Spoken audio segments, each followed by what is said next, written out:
Hello everyone. So I'm going to talk a little bit about the theory I have regarding the origins of the four castes of mankind. This is according to the Vedic caste system with the Dasha, the Vaishya, the warrior aristocracy, I forget what they're called, and the Brahmin, or regality priests, which also comes from the philosophy of Julius Evola. Now, anthropologists classify human social existence into four stages. These are the band, the tribe, the chiefdom, and the state. And roughly these coincide with archaeological periods. The hunter-gatherer times, which in the European context was the Mesolithic, which was characterized by advanced stone tools known as mesoliths, which disappeared in the Neolithic, as well as a lack of monumentality. In my mind, there was limited monumentality in the Mesolithic. Actually, it's something that a lot of academics don't recognize, which came in the form of middens, where food was grown after great feasts, and also pyres, which obviously don't exist anymore, but we know from the evidence of carcinerated bone and cremated remains that very large pyres would have had to been built in the Mesolithic, which themselves would have been monuments. And also there's also one case of a grave marker in County Kerry in Ireland from the Mesolithic. A post hole was found outside a cave where bodily remains from the Mesolithic came, and so there was monumentality there. I digress. The band is a small group of 20 to 30 people, seen contemporaneously with the Kalahari Bushmen in South Africa and Namibia. The tribe then came about in the Neolithic period. But so the first caste that really emerged was the slave caste, because during these primitive times, man was in a state of submission to nature constantly. He was brutalized and forced to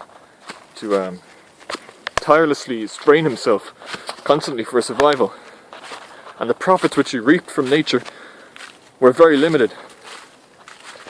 And this created the first sort of spirituality of people, which was animism, which remained prevalent among the Native Americans, who themselves sort of had a Mesolithic culture, where the spirits of the forest, the spirits of men, all derive from a greater form, which is the Great Spirit. This is before there were gods, before there was polytheism. The tribal society brought about the warrior aristocracy. For the first time in human history, a type of man who was capable of reaping more from his environment than previously, in terms of respect and social acknowledgement, in terms of wealth, the accumulation of wealth, and the first great accomplishments of mankind, which was all associated with slaughter. The ability to massacre or kill large amounts of people, to conquer, terrible though it is, the first great achievements of mankind were military in origin. And this warrior aristocrat, who was above the masses, above the people, as he was respected as a warrior. And the hunter in primitive times, while he was necessary for the band to continue, he was not above the women. He was not above the common folk who were also respected. What we actually see is that women were venerated in Mesolithic times. There were Venus figurines all over Paleolithic Europe, and in the context of the Kalahari Bushmen or the Native Americans, the most respected people in that society were the sages, the old people. After this warrior aristocracy in the tribal times came the next development, the chiefdom, where the power was centralized in the hands of one man who traced his ancestry back to a divine lineage. And I should mention that during this tribal time, animism first probably began to develop into primitive polytheism, with the first gods, who the Greeks knew as the Titans, who the Norse knew as the Vanir, and so on and so forth. The Asuras in Vedic religion. These are like Surya, the sun god. These are gods related to the sun, the moon, the ocean, the sky. Hence, Uranus, the sky god, Helios, the sun god, Selene, the moon goddess, so on and so forth, were later replaced by Apollo, Diana, Zeus, so on and so forth. Those were gods that came about in the age of the chiefdom, which is the age of the city-state, the age of a holy king, with a divine lineage. And in the case of the Greeks specifically, this also coincided a bit later on with a progression from the warrior aristocracy towards a landowning agricultural aristocracy, such as what we saw in medieval Europe with the barons. And this is around the time that the cities of Greece were founded, so that's just a little note to make. The nobility of medieval Europe was not descended from a warrior aristocracy. It was descended from this second progression, I guess, in nobility, in concept of nobility. One can read Theognis for more information about the disdain that people had in, say, 6th century BC Greece, before the classical period really emerged, for this transition in Athenian society towards, as you know, the agricultural aristocracy, the agricultural sedentary nobility of the city. And here in this chiefdom, like I said, polytheism, paganism, really became a thing. And in the case of the Greeks, we can assume the other Celtic and Germanic peoples, as well as the Vedic tradition as well. Among others, you can look at in Mongolia, I forget the name of it, but you can find many polytheistic religions, after having reached a certain social sophistication, begin to branch out into more like anthropomorphic gods who represent parts of the human condition, and which aren't just simply manifestations of personifications of natural forces. They are instead more complex gods relating also to the human experience.